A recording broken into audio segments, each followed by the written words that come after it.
বিসমিল্লাহ না বলে জবাই করা পশু খাওয়া যাবে কিনা। গোশত হচ্ছে প্রত্যেকটি মানুষের প্রিয় খাবার। বিভিন্ন হালাল প্রাণীর গোশত খাওয়া প্রত্যেকটা মুসলিমদের জন্য বৈধ। পবিত্র কুরআনুল কারিমে সূরা মায়েদার ৩ নম্বর আয়াতে আল্লাহ তাআলা ইরশাদ করে বলেন, তোমাদের জন্য হারাম করা হয়েছে মৃত জন্তু।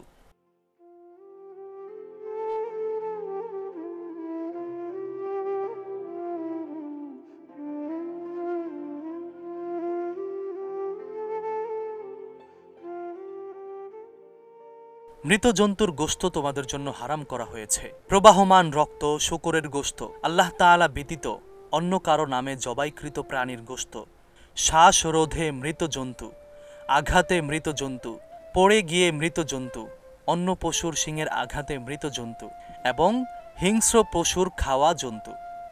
তবে এই রকম প্রাণীকে যদি তোমরা মরার আগে জবেহ করে থাকো এবং হারাম করা হয়েছে ওই পশু যা পূজার বস্তুর কাছে জবাই করা হয়।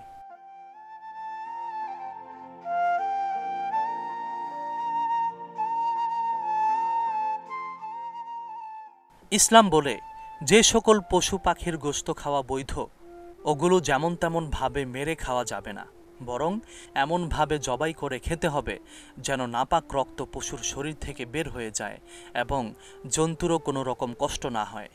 তাই ইসলামের বিধান হচ্ছে জবাই করার সময় মূল 4টা রগের কমপক্ষে 3টা রগ কাটতে হবে। এতে নাপাক রক্ত বেশি বের হবে এবং সহজে পশুর জান বের হয়ে যাবে।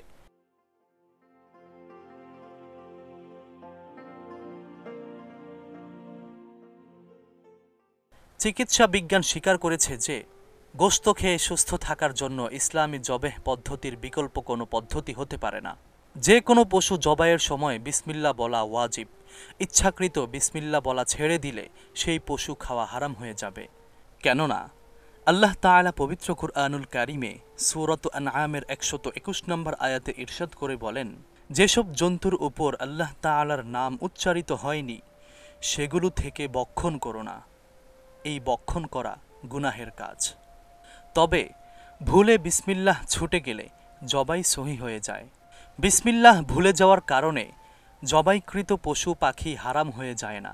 আল্লাহ তাআলা সূরাত বাকারার 286 নম্বর আয়াতে আবারও ইরশাদ করে বলেন, রব্বানা লা তুআখিযনা ইন নাসিনা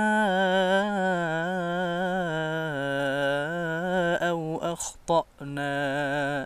অর্থাৎ, হে আমাদের পালনকর্তা, যদি আমরা ভুলে যাই কিংবা ভুল করি তবে আমাদেরকে অপরাধী করো না। হাদিসে এসেছে, হযরত আব্দুল্লাহ ইবনে আব্বাস রাদিয়াল্লাহু তাআলা আনহু থেকে বর্ণিত, আল্লাহর রাসূল সাল্লাল্লাহু আলাইহি ওয়াসাল্লাম বলেছেন, ইন্নাল্লাহা তাজাওয়াজা লি আন উম্মতিল খাতাআ ওয়ান নিসিয়ানা ওয়া মাস্তুকরিহু আলাইহি। নিশ্চয়ই আল্লাহ তাআলা আমার উম্মতের ভুল, বিস্মৃতি এবং বাধ্য হয়ে করা বিষয়ে ক্ষমা করে দিয়েছেন। ভুলবশত বিসমিল্লাহ না পড়ে জবাই করা সম্পর্কে তাবেঈ হযরত ইব্রাহিম নাখাই রহমাতুল্লাহি আলাইহিকে জিজ্ঞেস করা হলে তিনি বলেন, এতে কোনো সমস্যা নেই।